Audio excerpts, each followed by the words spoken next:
Meus caros, muito bom dia, retomando as nossas atividades. Nós vamos dar início hoje à aula de número 5 das pessoas naturais, da personalidade e da capacidade. Antes de nós começarmos a falar a respeito de personalidade e capacidade, gostaria de reiterar que nós damos início hoje à abordagem dos dispositivos do Código Civil Brasileiro, uma abordagem essa que vai começar agora nessa aula de número 5, nessa época ainda de pandemia, de coronavírus, e que só vai se encerrar na nossa aula de número 20, lá na conclusão do curso. Então, agora nós começamos uma caminhada do artigo 1º ao artigo 232 do Código Civil, perpassando por 3 livros da parte geral do Código Civil. O primeiro livro, o livro das pessoas, o segundo livro, o livro dos bens, e o terceiro livro, dos fatos jurídicos. A abordagem, como não poderia deixar de ser, seja pelo interesse de vocês, seja pela minha própria capacidade, pelas minhas limitações intelectuais, é uma abordagem sintética, uma abordagem bastante sumária, e houve, inclusive, um pedido da coordenação e da própria direção, no sentido de que nós fizéssemos vídeos um pouco mais curtos nessa etapa de adaptação, tanto dos senhores quanto dos professores, a uma nova forma de abordagem, uma nova forma de diálogo. É necessário que haja alguma boa vontade, alguma disponibilidade de parte a parte, e ajustes se fazem necessários de tempos em tempos. Pois bem, hoje eu planejo trabalhar com vocês alguns conteúdos dessa aula de número 5 e talvez nós venhamos a fazer uma interrupção breve, ainda nesse conjunto de imagens, desse conjunto de filmagens, desse conjunto de vídeos, para que 2 vídeos talvez venham a ser trabalhados por vocês ao longo dessa semana. Bom, como vocês vão passar a perceber daqui por diante, deem uma olhadinha a partir de agora nesses slides que eu vou passar, nós vamos frequentemente trabalhar com dispositivos do Código Civil. Então, sempre entre a folha de rosto e as primeiras abordagens relacionadas a conteúdo, sempre num segundo e num terceiro slide, eventualmente, vocês vão encontrar alguns dispositivos legais que serão abordados ao longo da nossa exposição. No que diz respeito a essa aula de número 5, os dispositivos correspondem naturalmente aos primeiros artigos do Código Civil, artigos 1º a 10º, e vocês verão que também serão abordados aqui os artigos 70 a 78 sobre domicílio, por razões que eu vou explicar a vocês, não nessa semana, mas na semana seguinte. Como parte integrante dessa aula de número 5 sobre personalidade e capacidade, nós vamos trabalhar a questão da individualização da pessoa natural. A individualização da pessoa natural se dá por meio do nome, por meio dos seus estados e também por meio do seu domicílio. Por isso, nós vamos trabalhar essa temática dos artigos 70 a 78 ainda nessa aula de número 5. Mas, passada a aula de número 5, nós vamos seguir da aula de número 6 até a aula de número 20, sempre a ordem exata dos artigos do Código Civil.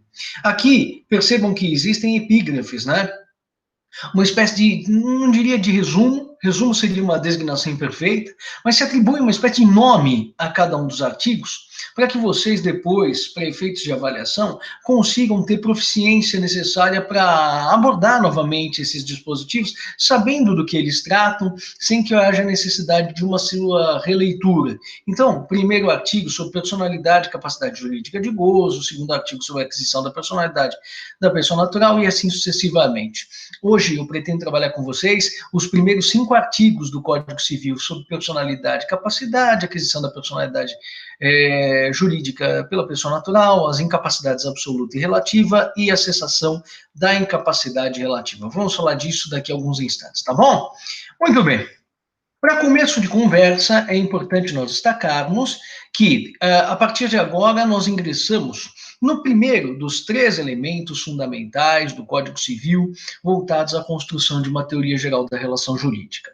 Vocês devem se recordar, infelizmente eu não consigo ainda andar muito bem nesse formato eletrônico para fazer os meus esquemas, para recapitular as minhas lousas com vocês por meio desse formato cibernético, vocês devem se recordar daquelas lousas com as quais nós começamos o nosso curso. Eu dizia que as normas jurídicas são compostas de um antecedente, de um consequente, de um suporte fático e de um consequente jurídico, e que, verificado em concreto aquele suporte fático, a norma jurídica incidiria e transformaria aquele suporte fático concreto no acontecimento juridicamente relevante chamado de fato jurídico.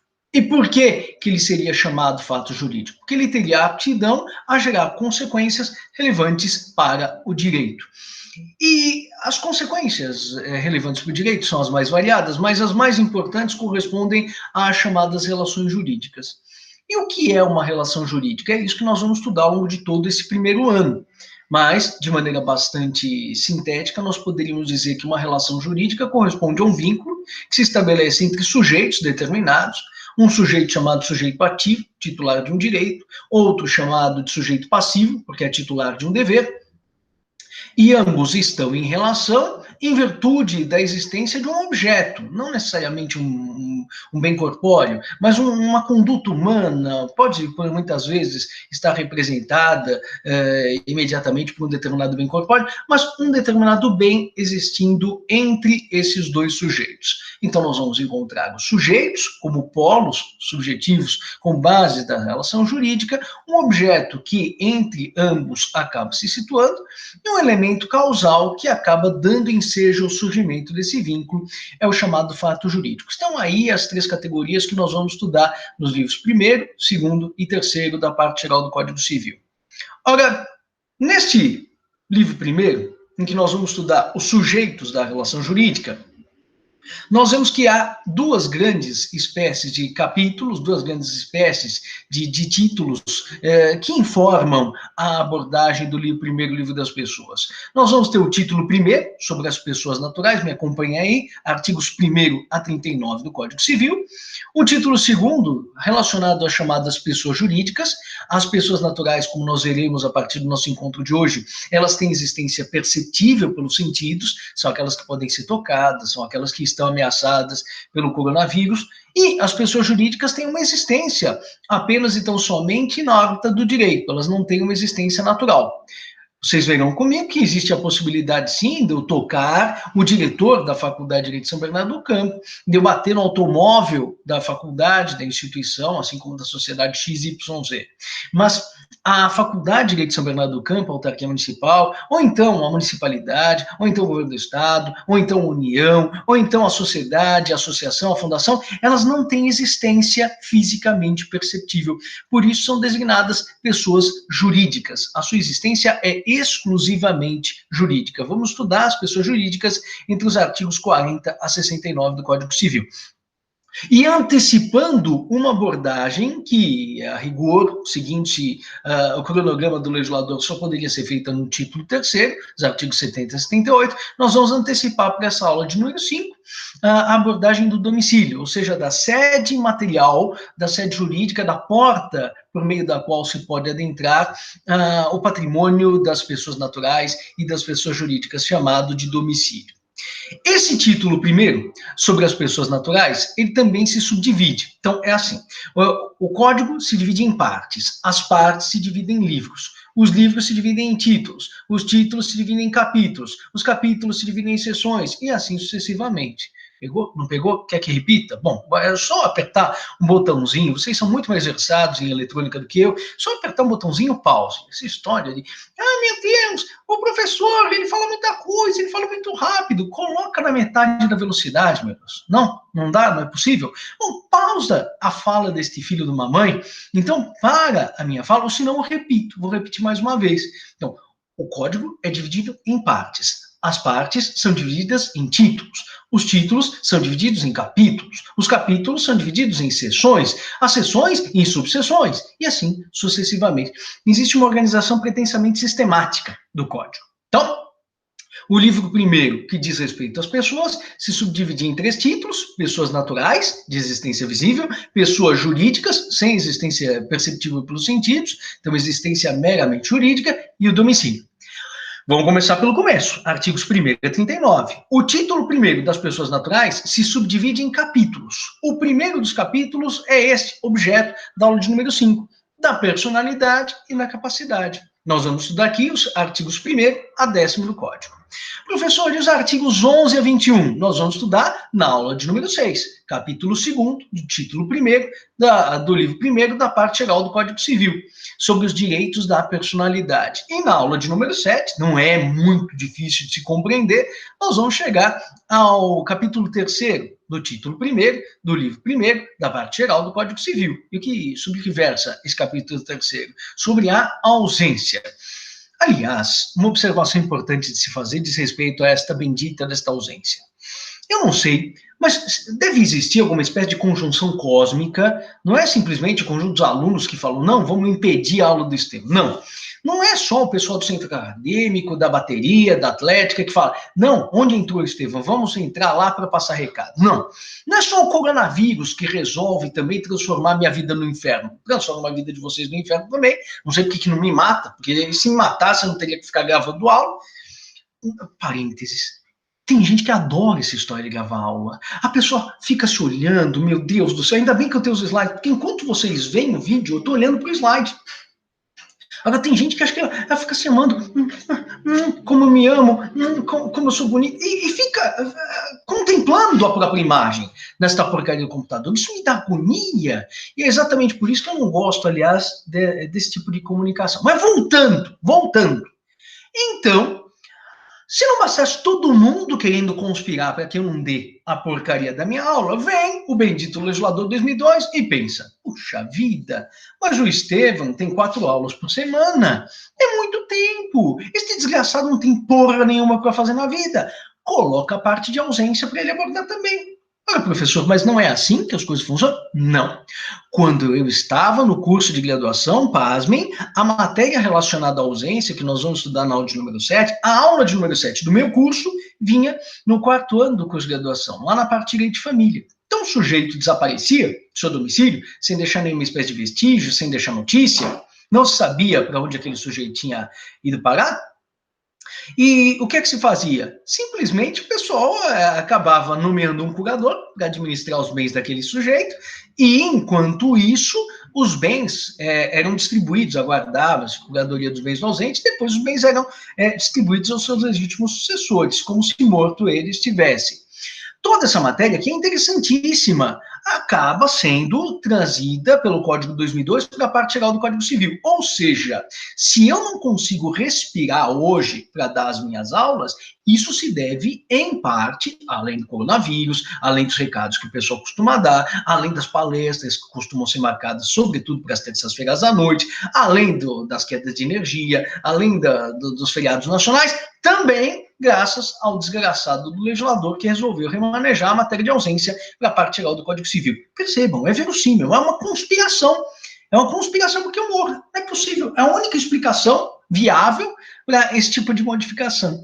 Brincadeiras à parte, quando nós chegarmos à aula de número 7, eu terei a oportunidade de observar vocês, deixando sigilada a brincadeira, que a matéria relacionada à ausência, ela tem pertinência tanto com a parte geral do Código Civil, como também com a parte especial. Ela diz respeito ao assunto relacionado ao direito de família, mas na medida em que se tem que nomear um curador, para custodiar o patrimônio daquele que acabou desaparecendo, mas também tem muito a ver com a parte geral do Código Civil, uma vez que aqui nós não estamos falando de uma morte certa, mas de uma possibilidade, isso vai variar de acordo com o tempo do desaparecimento, mas é uma possibilidade de morte que vai se tornando cada vez mais contundente.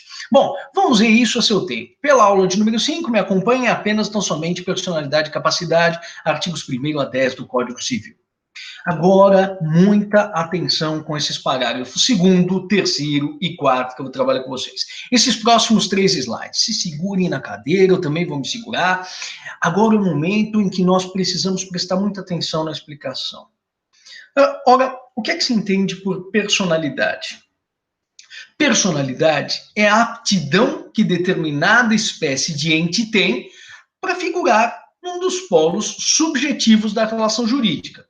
Ou seja, no momento em que eu penso em Estevam, no momento em que eu penso nesse telefone, no momento em que eu penso nesse mouse, eu fico pensando, onde eu encaixo o Estevam, o mouse e o telefone na relação jurídica? Qual é a aptidão natural que o Estevam tem, que o mouse tem, que o telefone tem na relação jurídica? Ele tem aptidão a figurar como sujeito, como objeto ou como causa geradora de uma determinada relação? Bom, graças a uma espécie de evolução que nós vamos experimentar desde o próprio direito romano, o ser humano foi sendo guindado na sua totalidade à categoria de ente subjetivo das relações jurídicas. Vocês devem se recordar das aulas do professor Helmut e do professor Elcio, que no direito romano, o ser humano tanto poderia ser sujeito de direito, como poderia ser objeto de direito. Ao falar que alguém é objeto de direito não se está dizendo necessariamente que ele esteja desprovido de caráter humano. A escravidão antiga é uma escravidão bastante diferente da escravidão moderna. A escravidão moderna, muitas vezes, acaba coisificando o escravo, equiparando a um animal, equiparando a um objeto inanimado. Se vocês tiverem curiosidade, por gente, é um filme clássico de Roland Joffé, com Robert De Niro, Jeremy Irons, The Mission, A Missão, de 1986. Aliás, assistam. Tem uma trilha sonora do Ennio Morricone que, olha, se os senhores não quiserem prestar atenção no filme, basta ouvirem a trilha sonora do Ennio Morricone, que certamente se mostrarão muito satisfeitos, eu tenho certeza.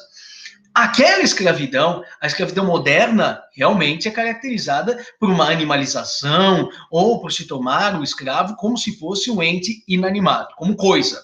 Todavia, a escravidão dos antigos não era assim. Era um status puramente jurídico. Determinados seres humanos eram considerados como sujeitos, determinados seres humanos seriam considerados como se objetos fossem. Ora, quando nós dizemos que com o passar do tempo e com a evolução do processo civilizatório, nós vamos percebendo uma extensão da personalidade jurídica a todo e qualquer espécie de ser humano, estamos dizendo o seguinte, que a vocação natural de todo e qualquer ser humano nos dias atuais é a de ocupar a relação jurídica na qualidade de sujeito. Tudo bem? Mas professor, um ser humano pode ser objeto de uma determinada relação jurídica? Eis aí um problema, um ponto de desentendimento entre mim e grande parte dos professores de direito civil. Porque, a meu ver, sim, haverá determinadas situações em que um ser humano poderá ser objeto de uma relação jurídica. No momento em que eu não posso custodiar os meus pais, não posso custodiar os meus filhos e preciso celebrar um contrato com o internato, no qual aquela criança ficará custodiada, ficará depositada, o vínculo que se estabelece entre mim e o contratado, o internato, estabelecimento por mim, evitada aquela contratação. Mas e o filho? O filho será o objeto daquela determinada espécie de relação jurídica. Eu não estou coisificando a criança, ao contrário, a criança vai ter um tratamento muito melhor do que eu. A criança vai ser cuidada, a criança vai ser vestida, a criança vai ser alimentada, a criança vai ser medicada, a criança vai ser protegida do coronavírus. Mas, do ponto de vista técnico, é sobre a criança que recairão as condutas do devedor da instituição por mim contratada, que terão por fim último o adimplemento, o cumprimento dos direitos e dos deveres estabelecidos naquele contrato entre mim e a instituição por mim contratada. Então, há que se tomar um pouquinho de cuidado, assim como considerar um determinado ente como objeto de relações jurídicas para o direito romano não significava automaticamente sua coisificação. Os romanos eram dotados de um raciocínio mais sofisticado do que particularmente os modernos nesse sentido. Da mesma forma, quando eu digo que um ser humano pode ser objeto de uma relação jurídica, eu não estou coisificando. Eu estou dizendo que, em determinados momentos, certos direitos, certos deveres, certas pretensões, certas obrigações, certas ações, situações de acionado, exceções, situações de excetuado, serão exercitadas tendo-se por referência um determinado ser humano. Ora, isto quer dizer que se nós precisássemos definir personalidade jurídica, poderíamos dizer que personalidade jurídica é a aptidão ordinária de um determinado ente a figurar em um dos polos subjetivos de uma determinada relação. É a aptidão a ser sujeito da relação jurídica. Esta espécie de definição não pode ser confundida com a definição de capacidade jurídica de gozo ou capacidade de direito. Se vocês forem aos manuais de direito civil, eu diria que, 3 de cada 5, 4 de cada 5, eu não quero dizer 5 de cada 5, porque pode parecer arrogância de minha parte, mas grande parte dos manuais de direito civil dirão que capacidade de direito ou capacidade jurídica de gozo é a medida da personalidade.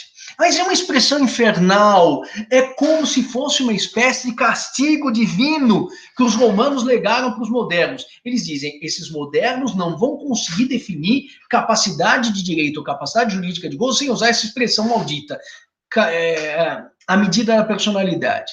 E como nós podemos definir a capacidade de direito, a capacidade jurídica de gozo, sem empregar essa maldita expressão medida da personalidade? Vejam, quando eu digo que determinado ente tem personalidade, eu digo que, por ordinário, é exatamente na posição do sujeito que alguém se enquadra bem. Em determinadas situações excepcionais, o Estevão, que vai ser custodiado por determinada espécie de instituição, voltada ao tratamento de pessoas que não estão plenas da sua sanidade, o Estevão vai ser objeto de uma relação jurídica, mas, de ordinário, a vocação ordinária do Estevão é a de ocupar a posição do sujeito das relações jurídicas.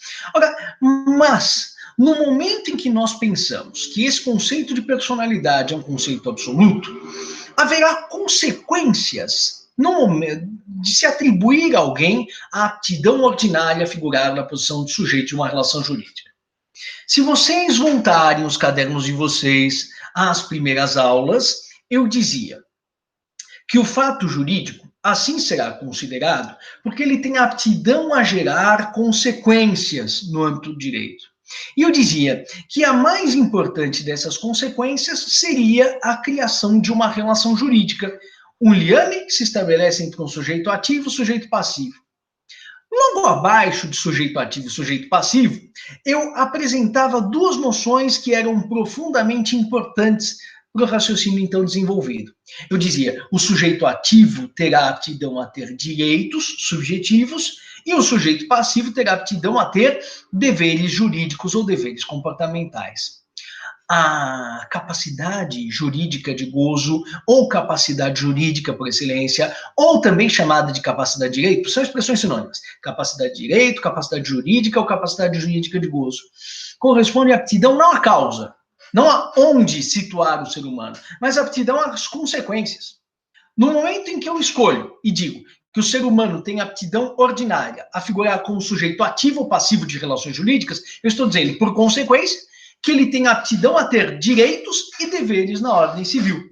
Ou seja, ele terá direitos subjetivos ou terá deveres comportamentais, a depender do tipo de relação do qual ele venha a fazer parte. Mas a pergunta, será que uma determinada espécie de ente dotado de personalidade e dotado de capacidade jurídica de gozo, capacidade de direito ou capacidade de ter direitos e deveres na ordem civil, será que esse sujeito pode administrar necessariamente os direitos subjetivos e os deveres jurídicos que foram incorporados ao seu patrimônio? Eis aí uma outra noção que com essas duas primeiras não se confunde, que é a chamada noção de capacidade de fato, capacidade de agir, capacidade de autogestão ou capacidade de autoadministração patrimonial. Então, vamos com calma. O primeiro conceito por mim trabalhado é um conceito absoluto. Ou se tem ou não se tem, de personalidade.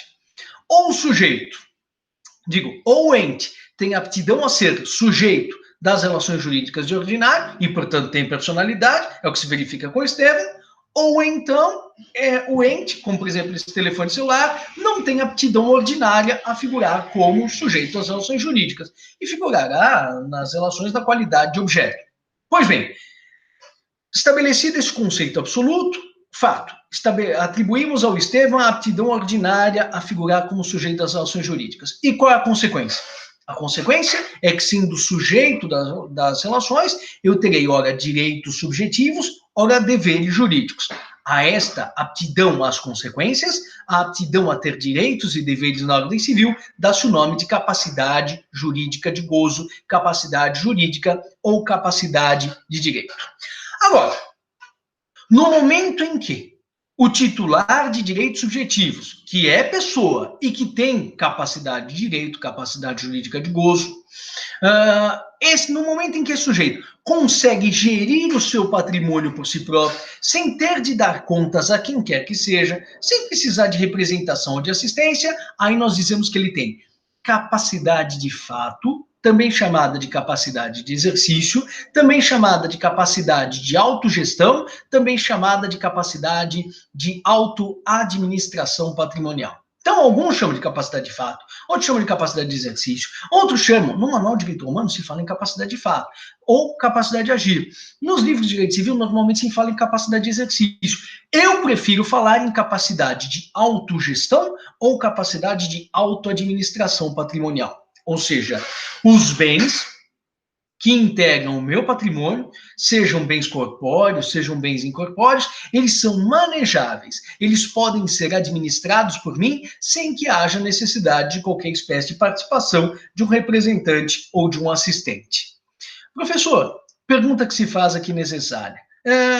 Os incapazes. Os incapazes, normalmente chamados, aqueles que têm menos de 16 anos absolutamente incapazes, ou maiores de 16 e menores de 18 anos relativamente incapazes, eles têm personalidade, têm aptidão a serem sujeitos de ordinário de relações jurídicas, eles também têm capacidade jurídica de gozo, capacidade de direito, ou seja, têm aptidão a ter direitos e deveres na ordem civil, só que a eles falta a chamada capacidade de fato, capacidade de agir, capacidade de exercício, capacidade de autogestão ou de autoadministração patrimonial.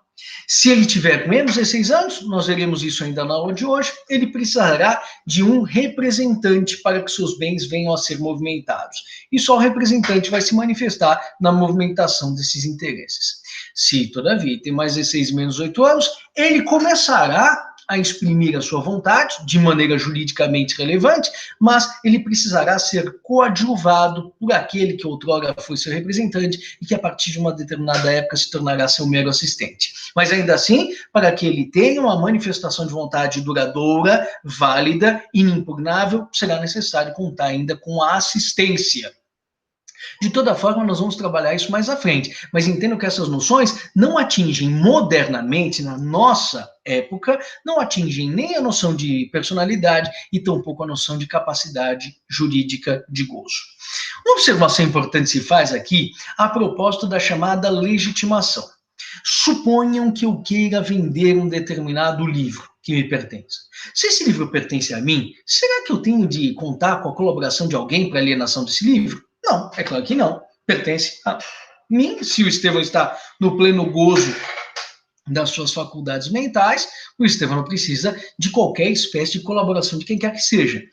Todavia, se em lugar do livro eu estiver falando num apartamento, nesse apartamento aqui no qual eu moro, se eu precisar vendê-lo, e ainda que ele esteja em meu nome, a depender do regime de bens do meu matrimônio com a minha esposa, haverá necessidade de que ela concorde com essa operação.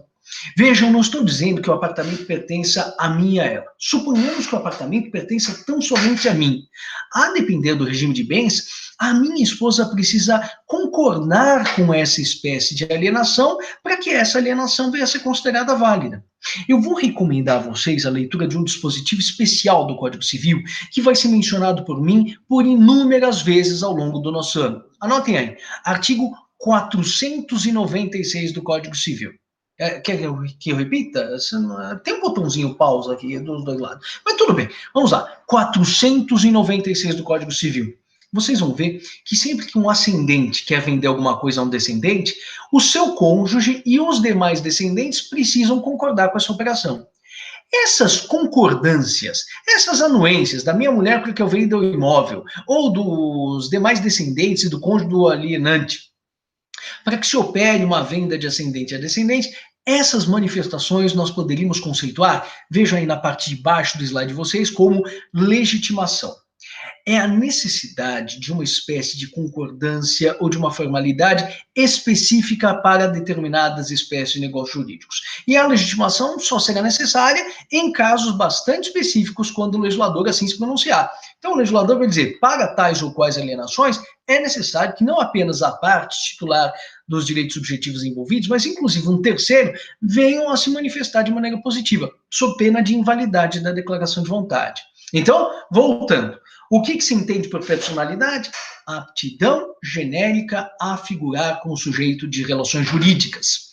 Segundo conceito, capacidade jurídica de gozo, capacidade de direito ou capacidade jurídica.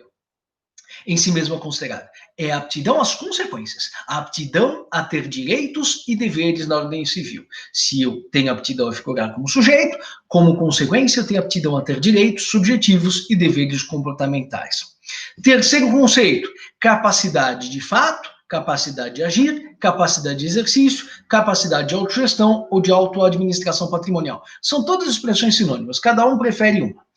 No direito romano, como eu disse, capacidade de agir ou capacidade de fato. Entre os modernos, capacidade de exercício. E eu prefiro capacidade de autogestão ou de autoadministração.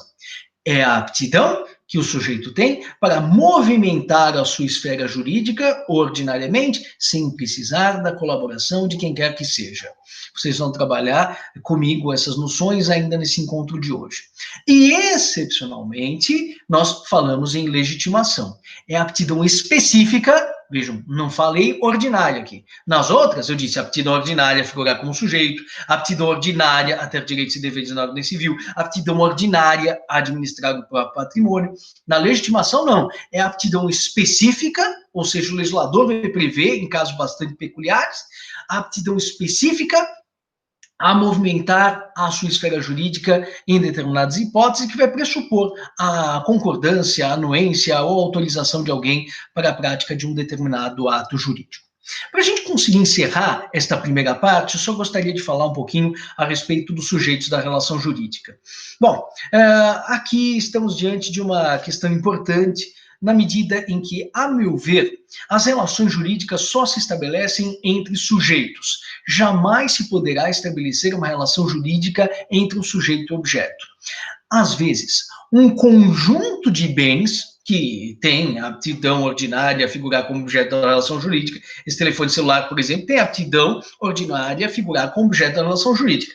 Excepcionalmente, assim como o Estevão, ordinário sujeito, pode ocupar excepcionalmente a posição de objeto no momento em que sou internado em uma determinada instituição, excepcionalmente o objeto pode ser galgado à posição de sujeito. É o que vocês vão estudar comigo na aula de número 9, sobre a propósito das chamadas fundações. 9 ou 10? Acho que 10. Na aula de número 10 nós vamos estudar as fundações.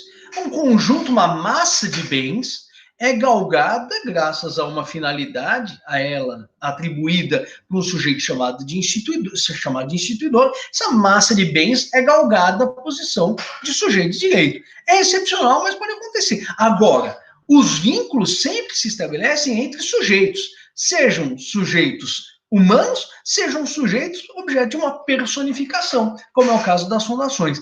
Mas jamais se estabelece um vínculo jurídico entre um sujeito e um objeto.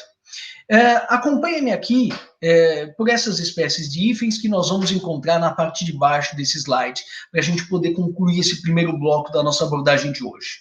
O direito é um fenômeno eminentemente social. Ou seja, se nós estivéssemos aqui numa espécie de ilha deserta, vocês podem pensar no Robinson Crusoe, vocês podem pensar também no filme do Náufrago, que já assistiram. No momento em que não existe pluralidade de sujeitos num dado ambiente, e não existe a possibilidade de frustração de interesses graças a um cojogador, a um participante, a um elemento com o qual eu venho interagir, e que possa ter o seu comportamento disciplinado por regras jurídicas. É interessante porque quem gosta de estudar essa parte de teoria dos jogos sabe que os jogos mais fáceis de serem trabalhados, mais fáceis de serem estudados, são os jogos estabelecidos entre o ser humano e a natureza. Exatamente porque a natureza, ela não pode ter seu comportamento induzido ou modificado graças a normas jurídicas. Ou as coisas se darão de uma forma, elas não se darão daquela forma graças ao emprego de probabilidades, por exemplo. Já no âmbito das chamadas interações humanas, dos jogos que se estabelecem entre sujeitos, entes humanos e, eventualmente, entes personificados, como as sociedades, as associações, as fundações, entes políticos, as pessoas jurídicas de direito público, quando nós falamos em interações humanas ou entre um homem ou entre entes personificados, aí as questões passam a se tornar mais problemáticas porque os comportamentos, então, eles podem ser normatizados pelo direito. E aí mudanças comportamentais bastante bruscas podem ocorrer graças a uma regra jurídica. Eu estava olhando pela minha janela agora e observo um cenário bastante diferente daquele que se costuma constatar num domingo à noite. Normalmente, a região aqui onde eu moro é bastante movimentada no domingo à noite. Eu olho pro térreo, olho lá para as ruas, lá embaixo, e encontro uma viva alma a transitar pelas ruas, graças a uma espécie, não apenas a epidemia, que seria a causa indireta, né, a causa remota, mas graças a uma norma jurídica, a causa direta dessa mudança comportamental, que é o decreto de quarentena. Então, por isso, o direito é um fenômeno eminentemente social. Ele só surge num cenário em que existe a possibilidade de modificações e interações comportamentais. Segunda espécie de premissa da qual nós vamos partir ao longo de todo o nosso curso. Toda relação jurídica, me acompanha aí pelo slide, pela parte final, toda e qualquer relação jurídica, mesmo as mesmas relações de direito das coisas, envolve um vínculo entre pessoas e jamais um vínculo entre pessoas e coisas. Eu tenho um telefone celular em minhas mãos. Esse telefone pertence a mim. Abram aí o artigo 1228 do Código Civil. No artigo 1228 do Código Civil está dito: o proprietário tem as prerrogativas, lá se fala em faculdades, eu não gosto dessa expressão. O proprietário tem as prerrogativas de usar, fruir, dispor, reivindicar. No momento em que se diz isso, parece até que eu tenho o poder de dizer ao telefone celular, eu posso usá-lo, mas não é assim que as coisas funcionam. Eu simplesmente exerço o meu poder material sobre esse telefone e a relação que é disciplinada não é a relação estabelecida entre mim e o celular, mas é a relação que se estabelece entre mim e vocês. O celular simplesmente está entre mim e vocês. Quod inter est é aquilo que está entre mim e os senhores. Os comportamentos disciplinados são os mesmos. Eu posso usar, eu posso fruir, eu posso dispor, eu posso reivindicar, e todos vocês têm de se abster de usar, se abster de fruir, se abster de dispor, se abster de reivindicar, e devem todos respeitar o meu direito de propriedade. É aí que nós vemos que, na verdade, se estabelece uma espécie de relação entre um sujeito ativo determinado, o Estevão Repousado, e um sujeito passivo universal. Todas as demais pessoas que vivem neste mundo têm o dever de respeitar o meu direito de propriedade. Por isso, a utilização, não criada por mim, mas é de um jurista francês chamado Marcel Planiol, dessa expressão sujeito passivo universal em matéria de relações jurídicas típicas de direito das coisas e também de direitos de personalidade. Vamos trabalhar isso na aula de número 6. Terceira premissa: apenas os entes dotados de personalidade podem figurar como sujeitos em relações jurídicas. Então, não podem figurar como sujeitos em relações jurídicas. As entidades místicas, como as almas e os santos, cuidado, as igrejas podem, porque elas sofrem um processo de personificação, elas têm personalidade jurídica, mas as almas e os santos não posso deixar para São José, por exemplo, o meu patrimônio para depois da minha morte, mas posso deixar para a igreja de São José. Entenderam? Para a pessoa jurídica criada, para a entidade religiosa, eu posso. Outra coisa importante, os animais não podem, no direito brasileiro, receber nenhuma espécie de benesse, por exemplo, deixa de última vontade. Muito embora eu quisesse deixar todo o meu patrimônio para depois da minha morte, mas para o meu gato que está aqui ao meu lado, meu gatinho, não é meu gato, eu sei que são os meus alunos, meu gatinho, meu filhote, queria deixar todos os meus parcos bens para o meu filhote. Não posso. Agora, para vocês, que eu odeio, tô brincando. Não odeio. Não, gosto de vocês, já disse, né? No começo, antes de tudo, Deus, a minha religião, depois a minha mulher, depois os meus gatos, depois os meus pais, depois vocês. Vejam, estão numa posição nobre. Depois os meus colegas professores. Não, professores, você conhece, não deixe os professores depois, porque eu tenho uma relação muito problemática com eles. Não, eu morro de inveja de todos eles e tenho uma relação muito difícil com os meus colegas. Então, Deus, minha mulher, depois da minha mulher, os meus gatinhos, depois dos meus gatinhos, os meus pais, depois dos meus pais, os meus alunos, depois os professores. Vocês estão numa posição ótima. Estão numa posição excelente, acima dos meus colegas professores. E para eles e para vocês eu posso deixar meu patrimônio. Mas para o meu filhote gato, não pode isso. Não pode. É assim, pelo menos no sistema jurídico atual, no sistema jurídico brasileiro, os animais não têm aptidão a receberem objetos, porque não têm, receberem bens para depois da minha morte, porque eles não têm aptidão ordinária a figurarem como objeto, como sujeito das relações jurídicas, tá bom? Isto, aliás, é objeto de uma questão que eu quero propor a vocês, inclusive para reflexão e para meditação, que vai ser cobrada futuramente. Será que nós não estaríamos aqui diante de uma possibilidade importante de incremento, de abertura da nossa legislação para que os animais fossem considerados em determinadas circunstâncias como sujeitos de direito? Nós temos várias categorias de animais, né? Nós vamos encontrar desde a cabeça de gado, que é utilizada para um fim alimentar, nós vamos encontrar o cavalo de corrida, que também é considerado um objeto de propriedade, mas aí dotado de uma nota que vocês vão estudar comigo na aula de número 11, que é a nota da infungibilidade, insubstituível, mas nós vamos encontrar uma terceira categoria de animais com a qual nós lidamos de uma maneira muito próxima ao tratamento dispensado aos próprios seres humanos.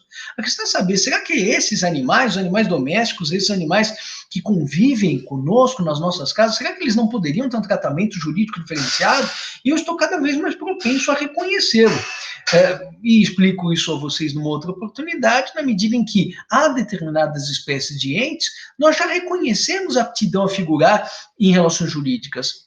Vejam, está dito aqui no quarto item, certas entidades de existência puramente intelectual seriam dotadas de personalidade por determinação do legislador, as pessoas jurídicas.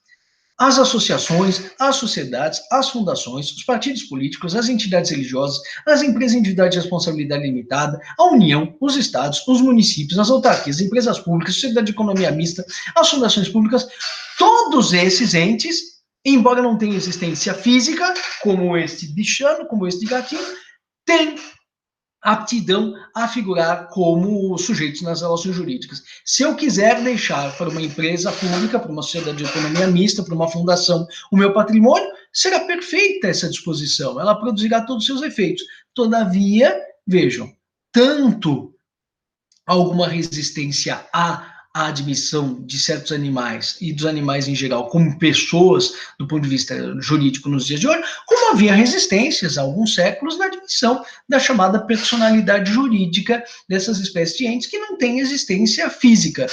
Eu não posso contaminar com coronavírus a Faculdade de São Bernardo do Campo, mas apenas tão somente seus alunos, tão somente seus diretores, tão somente os seus funcionários. A barreira que se precisaria transpor para se atribuir personalidade jurídica aos animais seria uma barreira, a meu ver, similar àquela que já foi transposta no momento em que se atribui personalidade às chamadas pessoas jurídicas. E haverá, aliás, fica aqui mencionado no final desse itemzinho, que existem determinados grupamentos de pessoas, de bens, mas que não terão essa aptidão ordinária a figurar de relações jurídicas, figurar como parte de relações jurídicas, o espólio, a massa falida, o condomínio, a sociedade regular. Vamos trabalhar todas essas categorias mais à frente, na aula de número 8. Preciso que vocês tenham um pouquinho de paciência, mas todas essas espécies de grupamentos de pessoas, grupamentos de bens, não terão a aptidão, esses grupamentos não terão a aptidão ordinária a figurar como parte em relações jurídicas. Vocês vão ver que o condomínio pode figurar como parte de certas e determinadas relações jurídicas. O condomínio pode contratar empregados, por exemplo. Da mesma forma, o espólio e a massa falida podem participar de certas e determinadas relações, mas eles não têm aptidão ordinária a figurar como parte de todas e quaisquer relações jurídicas. Vamos trabalhar isso mais à frente, tá bom? Meus caros, por hora era isso que eu gostaria de falar com vocês, até os sujeitos da relação jurídica. Vamos fazer um breve intervalo, interromper o vídeo e na sequência eu volto com outro vídeo a vocês para falar a respeito da aquisição da personalidade jurídica, tá bom? Muito obrigado pela atenção e até mais.